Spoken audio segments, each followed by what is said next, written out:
Yo, what's up, guys? Here with a new video style and a new video idea. So I didn't go to my locals this last weekend. Wife is sick, had some chores I had to do, and honestly, wasn't feeling like super motivated to play. Just I'm playing the same list, just like slightly more refined every week, and yeah, and I just wasn't feeling it. I'm playing the same deck every week, and that's fine. And like the water's fun, but I don't know. I just need something else to like get me to want to go. And I have a hard time like actually changing my deck. Like there's a bunch of cool ideas that people have been telling me about, and a bunch of interesting concepts I can play with, and I just don't go for it because it's out of my comfort zone. And so the idea with what I'm going to be doing for the foreseeable future, what I'm hoping I can do is you guys can actually just submit to me your guys's water theory deck list, and I can take them to locals for a weekend. I can give my thoughts on the list beforehand, play it, and then give my afterthoughts and show how the deck did, and do some commentary with the matches I have. And yeah, so I have my first deck here, which is super exciting. This one is submitted by one of the viewers, RedRock. RedRock. This mother duckling. If you need someone to talk about like theory with, or just go over, like, go back and forth, debate water cards, man, this guy does not play around. I see some conversations in the comments, and this man goes, and he has essays, brother. All right, it's pretty sick. It's really cool. He gives really good reads, and it's just nice to have someone who's like really passionate about the water deck. He was telling me about how he plays Diva, and talking about playing Diva with cards like Book of Moon or Droplet, and so that's what kind of this is kind of based on. This is basically his entire deck except for one card that he mentioned was a flex spot that I'm trying something out with, and we'll get to that when we get there. But yeah, so how I'm gonna try and do this is I'm gonna go through the deck list of what he sent to me. I'm gonna give some of my opinions on things I'm not sure about, or things I don't know how I think will play out, or things I like, things I don't like. And then yeah, and then we'll go through the matches, and we'll see if I was right, if I was wrong. I'm excited to try something new. But yeah, let's just get into the list here. So starting out, we got our Mermails here. We got 3 Teuses. That's pretty standard. I like 3 Teus, so I'm happy to see it. 2 Pikes. Now, he actually had 3 Pikes in his original list, but he cut one of the copies for a Harpooner, which is later in the list. And I actually think that's correct, especially with him playing another card in this list that we'll get to in a minute. So 2 Pikes, I think, is great. We played 3 squads. That's definitely set at this point.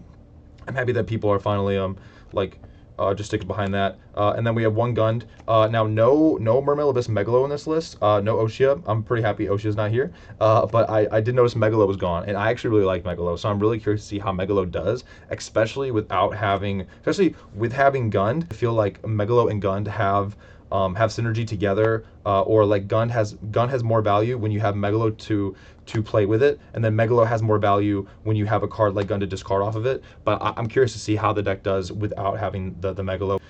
Next we get into our Atlanteans.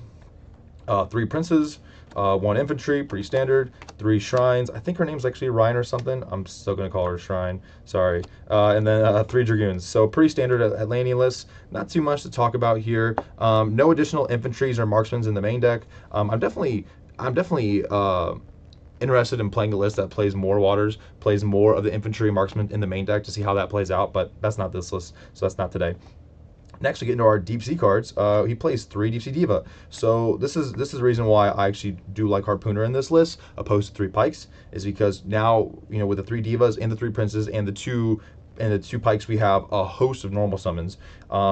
And so the Harpooner acts as a nice little outlet to where those times where you might be opening a Diva or Prince plus Pike, that might actually just be a Diva or Prince plus Harpooner. And then if you're opening hands where it's like Diva, Prince, Harpooner, that's pretty cool.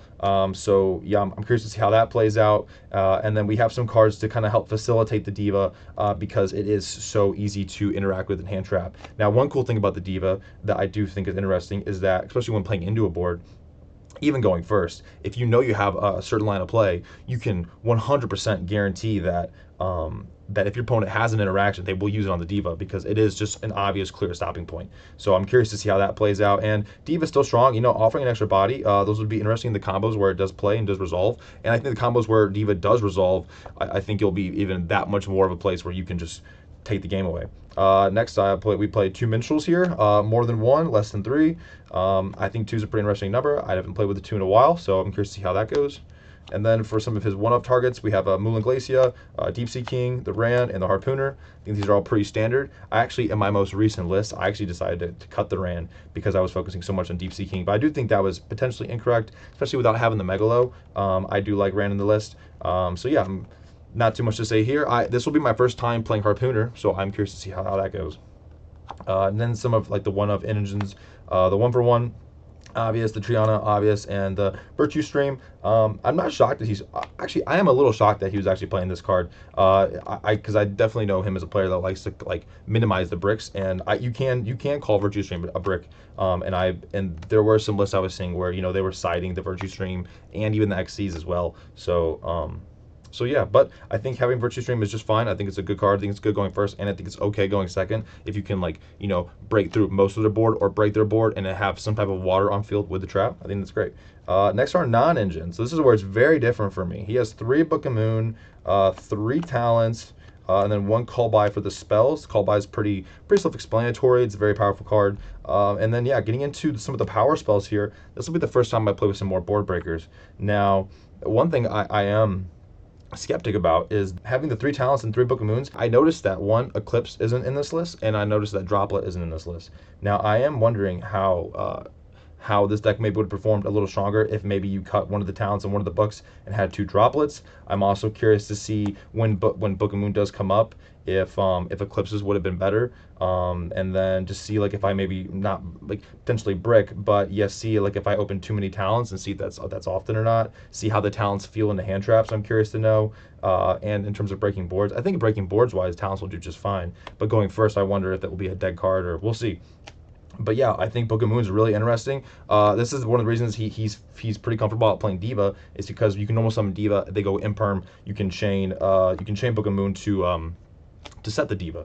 So it hits like Valor as well. And then it'll also. I do think that it's even more relevant into going second, because I think there's a lot more cards going second that your opponent can interact with, that your opponent can play to interact with your Diva that require targeting or removing it from the field. So yeah, so we'll see how Book of Moon does. Like paired with the Divas as a board breaker, I'm very curious. I think it's a great card to set. It's a great trap card as well. So we'll see how this performs. And then he just has the 3 imperms and 3 impulses to round it off at 44 cards. So a pretty heavy list. This will be my first time playing a list heavier than 40. So I'm curious to see how the consistency will be for this one.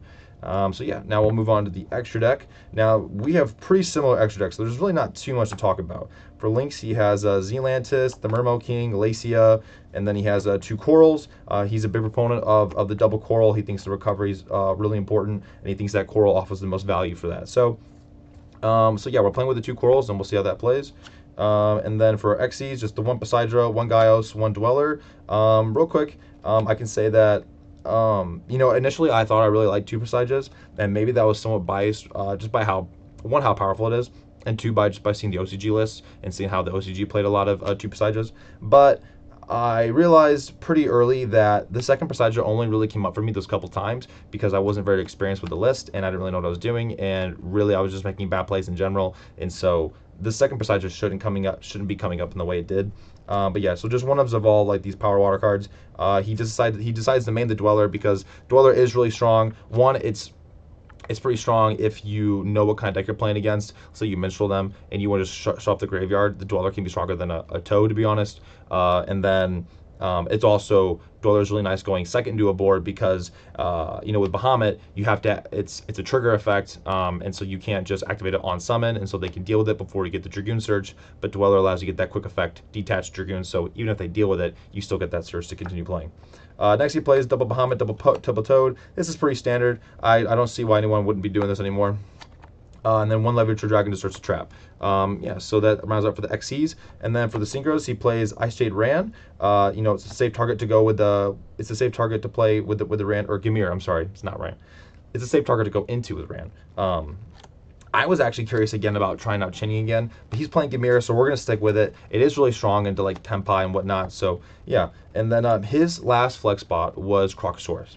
And he said this could be anything. And so I actually decided I wanted to try out this the White Oro Porpoise, or whatever his name is. So how I think he'll be interesting in terms of coming up is, so he is a water tuner, plus non-tuner to make. And so in my head, what I'm imagining is that when you hit your end board, you can use Minstrel and another one of your level 3s to make Porpoise, and then Porpoise can summon back a Pike and then a second Pike.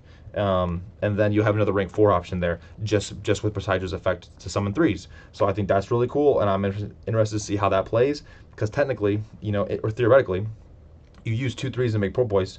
Porpoise will summon back 2 Pikes. The 2 Pikes can make Bahamut Toad, and now you have Bahamut Toad. You have another 3, and you have your Porpoise to do link plays, or to like keep around for bodies. You could probably keep the Bahamut on field and use the other 2 waters to make your Lacia.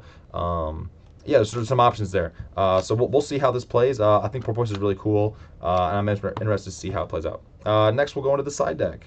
So it's just a really big one. I'll tell you right now, I am not very confident with this. I don't even know if I'll be able to play it. I don't even know if I will play it. But so he plays the Mannequin Cat, yeah, with a Chaos Hunter combo. It's a very interesting combo. And so what the idea here is you can go, when your turns you get shifted, you can normally your Diva, Special and Infantry from your deck, and then you can use those 2 to rank 2 into the cat, and then you can target the shifter in their graveyard, summon Hunter from your deck, Chaos Hunter, and now you're no longer being shifted. So that's pretty cool, but it seems like it has quite a bit of setup, as in you can't, to actually be able to keep playing, you need to have Teia Shadow, Tay Splash Shadow Guard, or some way to get Shadow Guard going. Or you need to have like Prince in hand, so you can go like Diva into Infantry extra normal to summon Prince, and then you go into the cat to make Chaos Hunter, and then you continue playing from there. Now, I am curious to see how this plays. One, this takes up 2 spots on your board, and I don't know if there's like a clear way to actually get these guys off. So that's like the first thing I'm a little concerned about. I guess you could do Zelantis, but doesn't sound great.